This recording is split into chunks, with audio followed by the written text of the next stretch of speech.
Hello दोस्तों, welcome to our YouTube channel. और मैं आज लेके आया हूँ टारगेट सीरीज जो है उसके अंदर आकृति गिनना। और आज मैं आपको पढ़ाने वाला हूँ तीन तरह के त्रिभुज को कैसे गिना जाता है उसके लिए। तो बिना टाइम वेस्ट किए चलो शुरू करते हैं। और ये है पहले टाइप के सवाल।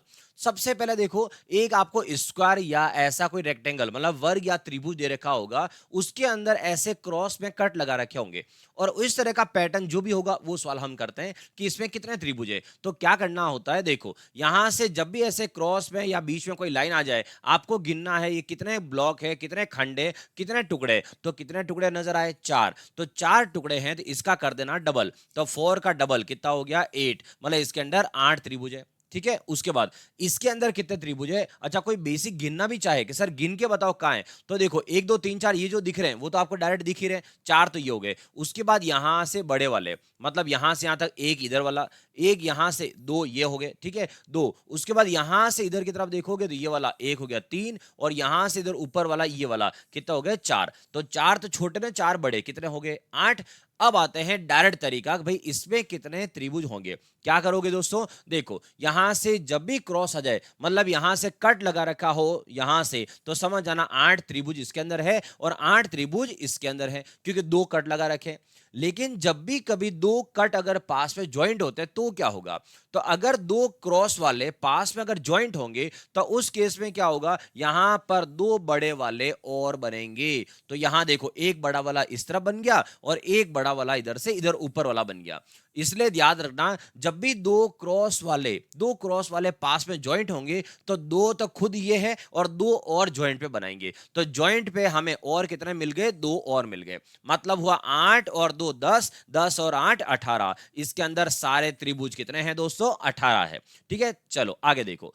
अगर यहां पर दो की जगह तीन डायग्राम आ जाए, अब कितना होगा? सिंपल सा सीधा सा लॉजिक अपना अभी वाला। अगर क्रॉस है तो आठ त्रिभुज, क्रॉस है तो आठ त्रिभुज, क्रॉस है तो आठ त्रिभुज। अब ज्वाइंट है तो ज्वाइंट पे कितना बनेंगे? ज्वाइंट पे दो। तो ये वाला ज्वाइंट एक, यहां दो बन गया। एक ज्वाइंट ये वाला, यहां दो बन गए। तो इसका मतलब आठ दो दस, आठ दो दस और आठ कितने हो गए? 28 त्रिभुज हो गए। अगर मान लो ये ऐसे नहीं होकर, मान लो ये ऐसे लिखा होता, ऊपर से नीचे ऐसे बना हुआ होता डायग्राम, अगर ऐसा होता तो क्या यहां पर त्रिभुज चेंज हो जाते? नहीं होते। क्यों? क्योंकि क्रॉस अगर है तो क्रॉस पे आठ यहां बनेंगे, ये क्रॉस है तो आठ यहां बनेंगे और ज्वाइंट पे दो, वो बनेंगे। भाई फर्क क्या पड़ा? आड़ा और खड़ा ऐसे ही तो हुआ है, क्या फर्क पड़ता उससे? तो इसका मतलब है सेम वही था। चलो अब देखो इसके अंदर कि इसमें कितने त्रिभुज है। चलो आप बताओ जल्दी से, और जल्दी से जल्दी कमेंट करना इसका आंसर क्या आएगा। भाई एक कट यहां लगा हुआ है, आठ ये रे। एक कट ये वाला, आठ ये, फिर आठ ये और आठ ये। अब बार बार नहीं लिखो तो इतना डायरेक्ट समझोगे, आठ इंटू चार 32, 32। तो ये हो गया। अब आते हैं ज्वाइंट कितना है यहां पर, तो एक ज्वाइंट ये वाला हो गया, एक ज्वाइंट यहां हो गया और एक ज्वाइंट ये वाला ऊपर नीचे वाला जो अभी जस्ट आपको बताया था वही। तो इसका मतलब एक ज्वाइंट, दूसरा ज्वाइंट, तीसरा ज्वाइंट। तो कितने ज्वाइंट हो गए यहां पर? तीन ज्वाइंट हो गए। तो दो दो के तीन ज्वाइंट हो गए, तो कितना हुआ? छह। क्या इसका आंसर 38 है? नहीं है। अभी यहां पर और है। अब वो और जो है वो कौन है, तो देखो दोस्तों, यहां से जो नीचे आया है ना, इसकी वजह से आप देखो यहां से यहां तक एक बड़ा वाला त्रिभुज और बनेगा। अब बड़ा वाला त्रिभुज अगर ये इधर बनेगा तो फिर फिक्स है कि इधर वाला ये भी बनेगा। तो यहां से लगाकर वहां तक ये वाला बड़ा और बनेगा। तो यहां से बड़े बड़े कितने हो गए? दो। क्या यहां से आंसर हो चुका है? 32 और ये 6, 38, और 38 और 2 कितना होगा? 40। क्या आंसर आ गया है? नहीं आया है।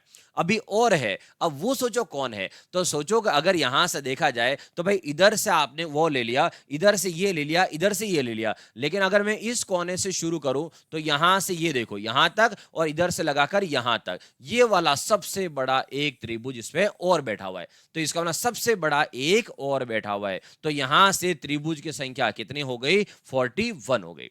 तो अगर कभी ऐसे क्रॉस वाले डायग्राम आ जाए तो उसमें त्रिभुज निकालने का तरीका ये था। ठीक है, अब आपको बताता हूं दूसरा पैटर्न। तो यहां से, अच्छा एक सवाल और है अभी। तो यहां से देखो चारों को ज्वाइंट कर दिया पास में, तो अगर चारों ज्वाइंट करते हैं तो अब बताओ कितना हुआ। चलो डायरेक्ट गिनते। तो डायरेक्ट गिनते, आठ आठ क्रॉस वाले कितने? एक दो तीन चार। तो आठ आठ वाले कितने हैं? चार है। मतलब इसमें कितने त्रिभुज है? 32 त्रिभुज है।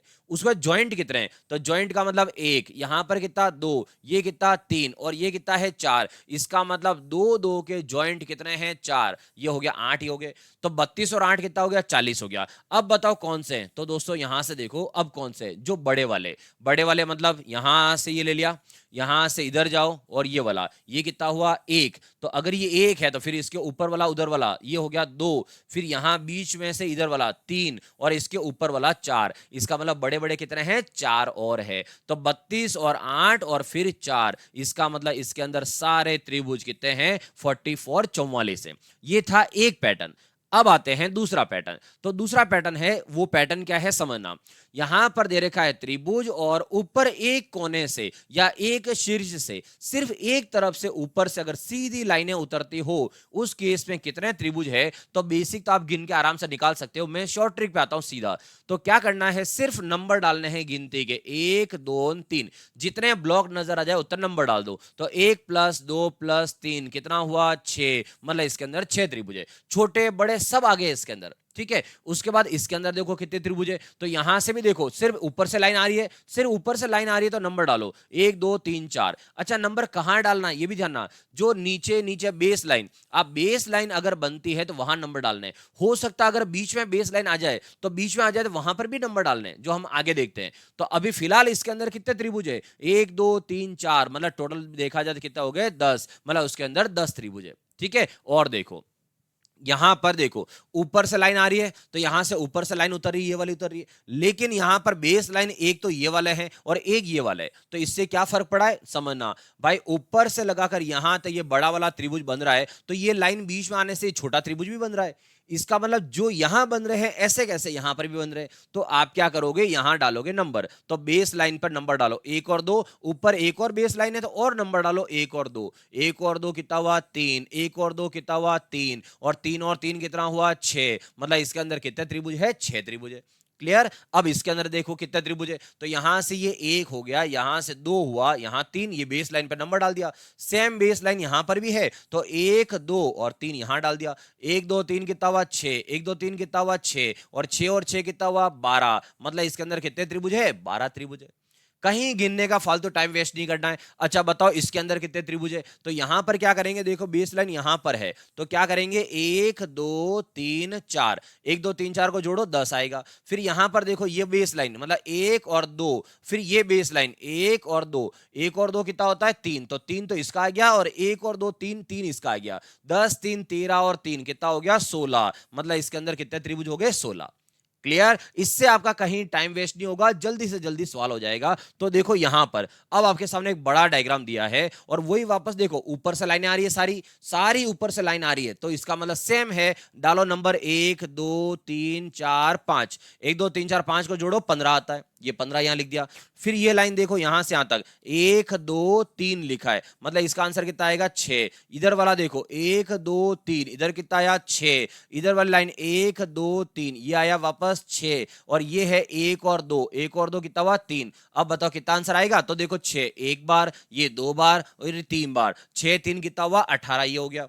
और यहां नीचे नीचे कितना हो गया? 15 ये हो गया। और ऊपर ही ऊपर कितना है? 3। तो इसका मतलब है 18 18 36। मतलब इसके अंदर सारे त्रिभुज कितने हैं? 36 है। ये हो गए दो पैटर्न। चलो अब आते हैं तीसरा पैटर्न। और देखो तीसरे पैटर्न में क्या हो रहा है, यहां ऊपर से लाइन आ रही है और एक लाइन इधर से भी आ रही है। अब ऊपर से भी लाइन आ रही हो इधर से भी आ रही हो तो उसके दो तरीके हैं। पहला तरीका देखो, आपको गिनना है इस पॉइंट से यहां कितने त्रिभुज मतलब कितने खंड है। खंड 1 और 2, त्रिभुज नहीं कितने खंड है? 1 और 2। और ऊपर वाले से आ रहे हैं यहां से लाइन तो इधर भी गिनो कितना? 1 और 2। अगर दोनों तरफ से संख्या सेम हो जाए तो जो बड़ी संख्या आपको दिख रही है उसका क्यूब कर लो। 2 का क्यूब कितना हो गया? 8 हो गया।